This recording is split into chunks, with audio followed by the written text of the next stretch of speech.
Shalom, salam sejahtera bagi Bapak, Ibu, serta saudara-saudari semua. Untuk mengawali renungan tentang firman Tuhan, mari kita bersatu dalam doa.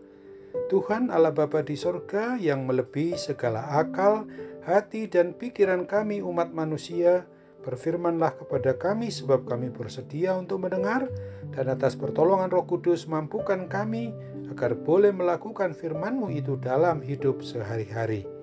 Dalam nama Tuhan Yesus kami berdoa. Amin. Nas renungan firman Tuhan hari ini diambil dari Injil Lukas 18 ayatnya yang ke-7 yang berbunyi, "Tidakkah Allah akan membenarkan orang-orang pilihannya yang siang malam berseru kepadanya? Dan adakah ia mengulur-ulur waktu sebelum menolong mereka?" Sebagai tema yang diangkat dari nas renungan kita adalah pembenaran bagi umatnya bila siang malam mau berseru kepada Tuhan Yesus. Kita sebagai umat manusia yang dijadikan oleh Dia Sang Pencipta dan Pemelihara hidup dan mati kita, di dalam menghadapi pergumulan atau permasalahan hidup ini, kita harus senantiasa berdoa atau berseru kepada Dia saja.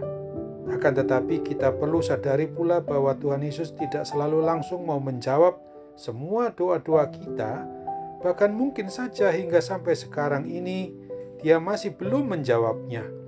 Bisa dan dapat saja terjadi bahwa semakin banyak kita berdoa atau berseru kepadanya, malah keadaan kita bukannya semakin baik, tetapi bisa semakin buruk. Keadaan yang seperti sedemikian rupa ini bisa saja membuat kita menjadi tawar hati yang berujung kepada sikap untuk tidak mau lagi berdoa. Renungan firman Tuhan berupa perumpamaan hari ini menceritakan seorang hakim yang tidak takut akan Allah, tidak menghormati dan tidak peduli siapapun. Kemungkinan besar sifatnya kasar, menakutkan, dan sesuka hatinya saja. Ia hakim yang lalim.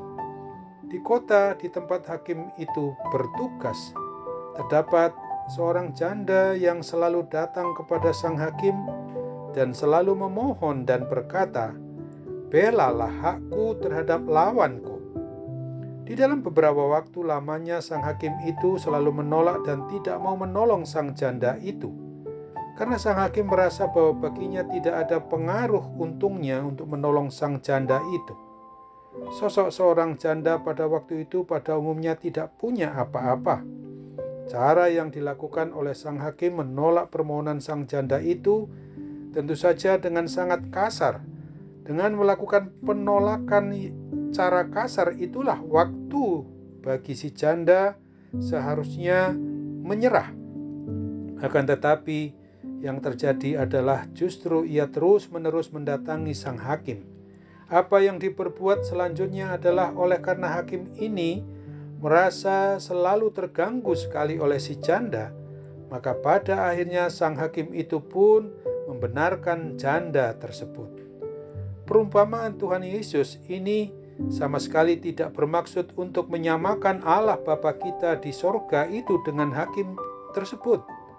Akan tetapi justru sedang mengkontradiksikan antara sang hakim yang lalim itu dengan Tuhan Allah Bapa yang Maha Adil itu.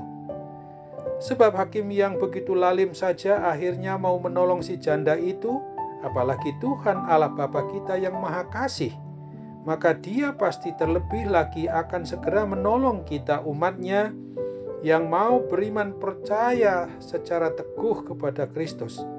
Kata-kata segera adalah untuk menyatakan suatu garansi atau jaminan bagi kita semua bahwa Tuhan Yesus pasti akan segera menolong kita.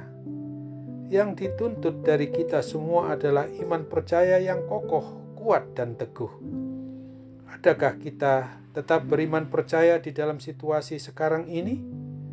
Perumpamaan Tuhan Yesus ini mau mengajarkan dan mengajak kita dengan menegaskan bahwa kita harus selalu berdoa dengan tidak bosan atau tidak jemu-jemu.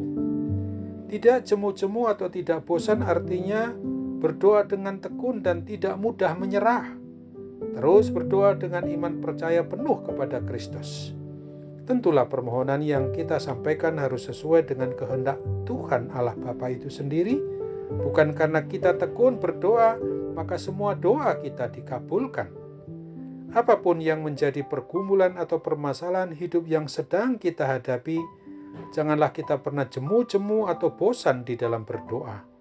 Marilah kita tetap beriman percaya dengan kuat dan teguh, dan terus tekun berdoa dengan harapan bahwa Tuhan Yesus pasti menolong kita sesuai dengan waktu dan dengan caranya sendiri.